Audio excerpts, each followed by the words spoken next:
Hi friends, welcome to Chetana's world. ನಾವಿವತ್ತು ರಸಮ್ ಮಾಡೋದು ಹೇಗೆ ಹೋಟೆಲ್ ಸ್ಟೈಲಲ್ಲಿ ಅಂತ ನೋಡ್ಕೊಂಡು ಬರೋಣ.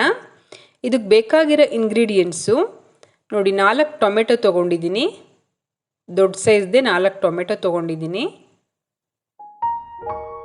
ನೆಕ್ಸ್ಟು ಗ್ರೀನ್ ಚಿಲ್ಲೀಸ್ ತೊಗೊಂಡಿದ್ದೀನಿ, 6 ಗ್ರೀನ್ ಚಿಲ್ಲೀಸ್ ತೊಗೊಂಡಿದ್ದೀನಿ. ಮತ್ತು ಚೆನ್ನಾಗಿ ಬೆಂದಿರುವ ತೊಗರಿಬೇಳೆ ತೊಗೊಂಡಿದ್ದೀನಿ. ಚೆನ್ನಾಗಿ ಈ ಥರ ಬೆಂದಿರಬೇಕು. 1 ಕಪ್ ತೊಗರಿಬೇಳೆ ಯೂಸ್ ಮಾಡಿದ್ದೀನಿ ನಾನಿಲ್ಲಿ. ನೋಡಿ, ಈ ಥರ ಸ್ಮ್ಯಾಶ್ ಆಗೋ ರೀತಿನಲ್ಲಿ ಬೆಂದಿರಬೇಕದು. ಬೆಳ್ಳುಳ್ಳಿ ತೊಗೊಂಡಿದ್ದೀನಿ.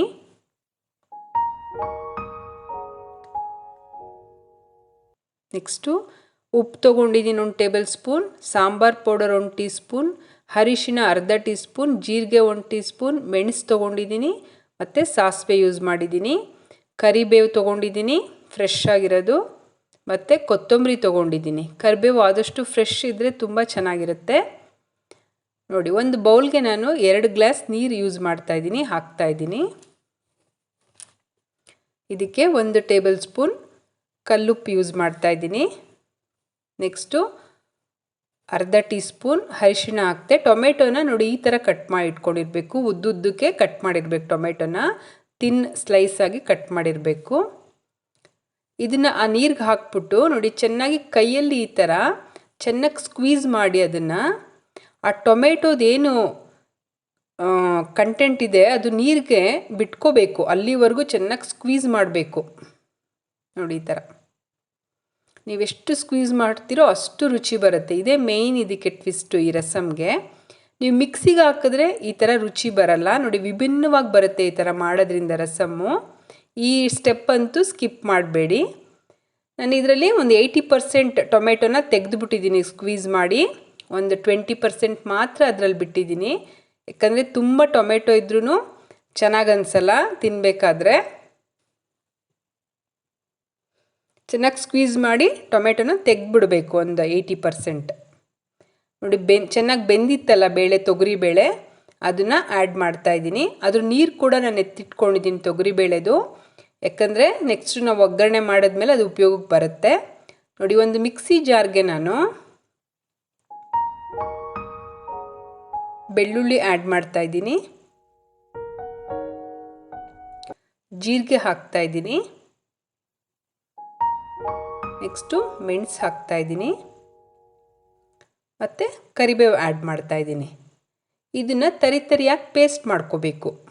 ನೋಡಿ, ಈ ಥರ ಪೇಸ್ಟ್ ಮಾಡ್ಕೋಬೇಕು ಅದನ್ನು. ನೆಕ್ಸ್ಟು ಒಂದು ಪ್ಯಾನ್ಗೆ ಆಯಿಲ್ ಯೂಸ್ ಮಾಡ್ತಾಯಿದ್ದೀನಿ. 1 ಟೇಬಲ್ ಸ್ಪೂನ್ ಆಯಿಲ್ ಹಾಕ್ತಾಯಿದ್ದೀನಿ.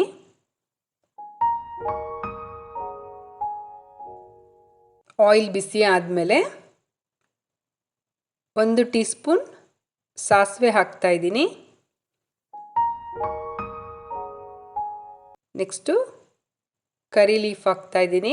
ಆಯಿಲ್ ಕಾದ್ಮೇಲೆ ನೀವು ಸಾಸಿವೆ ಹಾಕಬೇಕು.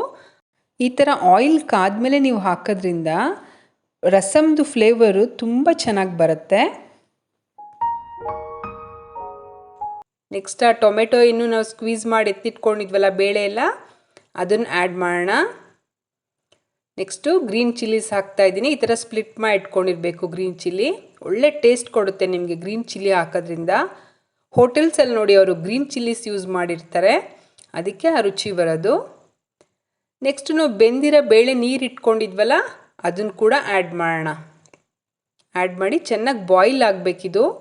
ಈ ಬಾಯ್ಲ್ ಆಗೋ ಸ್ಟೇಜಲ್ಲಿ ನಾವೇನು ಬೆಳ್ಳುಳ್ಳಿ ಮತ್ತು ಜೀರಿಗೆ ಮೆಣಸೆಲ್ಲ ತರಿಯಾಗಿ ಪೇಸ್ಟ್ ಮಾಡಿದ್ವಲ್ಲ, ಅದನ್ನು ಆ್ಯಡ್ ಮಾಡ್ತಾಯಿದ್ದೀನಿ. ಮತ್ತು 1 ಟೀ ಸ್ಪೂನ್ ಸಾಂಬಾರ್ ಪೌಡರ್ ಹಾಕ್ತಾಯಿದ್ದೀನಿ. ಸಾಂಬಾರ್ ಪೌಡರು 1 ಟೀ ಸ್ಪೂನ್ ಸಾಕಾಗುತ್ತೆ. ನೀವು ಟೇಸ್ಟ್ನ ನೋಡಿಬಿಟ್ಟು ಚೆಕ್ ಮಾಡಿಬಿಟ್ಟು ನೆಕ್ಸ್ಟ್ ನೀವು ಉಪ್ಪು ಬೇಕಾ ಖಾರ ಬೇಕಾ ಆ್ಯಡ್ ಮಾಡ್ಬೋದು. ನೆಕ್ಸ್ಟು ಕೊತ್ತಂಬರಿ ಹಾಕ್ತಾಯಿದ್ದೀನಿ. ನೋಡಿ, ರಸಮ್ ರೆಡಿ ಆಯ್ತು. ಇವಾಗ ಬಿಸಿ ಬಿಸಿಯಾದ ರಸಮ್ಮು ಎಷ್ಟು ಈಸಿಯಾಗಿ ಎಷ್ಟು ಬೇಗ ಆಗೋಯ್ತು ನೋಡಿ. ಈ ರಸಮ್ಮು ಕೋಲ್ಡ್ ಆದವ್ರಿಗೆ, ಕೆಮ್ಮಾದವ್ರಿಗೆ ನೋಡಿ ನ್ಯಾಚುರಲ್ ಮೆಡಿಸನ್ನಾಗಿ ವರ್ಕ್ ಮಾಡುತ್ತೆ. ಈ ಥರ ಬೌಲಲ್ಲಿ ಹಾಕ್ಕೊಂಡು ಸೂಪ್ ಥರ ಕುಡಿಬೋದು. ಅಷ್ಟು ರುಚಿಯಾಗಿರುತ್ತೆ. ಕನ್ಸಿಸ್ಟೆನ್ಸಿ ನೋಡಿ ಈ ಥರ ಇರಬೇಕು, ತುಂಬ ತಿಕ್ಕಿರಬಾರ್ದು. ರಸಮ್ ಯಾವತ್ತೂ ಈ ಥರ ಸ್ವಲ್ಪ ತೆಳುವಾಗೇ ಇರಬೇಕು. ಬಿಸಿ ಬಿಸಿ ಅನ್ನದ ಜೊತೆ ತುಪ್ಪ ಹಾಕ್ಕೊಂಡು ತಿಂತಾಯಿದ್ರೆ ನೀವು ಯಾವುದೇ ಫುಡ್ ತಿಂದರೂ ಇಷ್ಟು ತೃಪ್ತಿ ಸಿಗಲ್ಲ. ಅನ್ನ ರಸಮ್ ತಿಂದರೆ ಅಷ್ಟು ಖುಷಿ ಆಗುತ್ತೆ ನಮ್ಮ ಸೌತ್ ಇಂಡಿಯನ್ಸ್ಗೆ ಎಕ್ಸ್ಪೆಷಲಿ. ಈ ರೆಸಿಪಿ ನಿಮ್ಗೆ ಇಷ್ಟ ಆಗಿದ್ದಲ್ಲಿ ನನ್ನ ಚಾನಲ್ನ ಲೈಕ್ ಮಾಡಿ, ಶೇರ್ ಮಾಡಿ, ಸಬ್ಸ್ಕ್ರೈಬ್ ಮಾಡಿ. Thank you.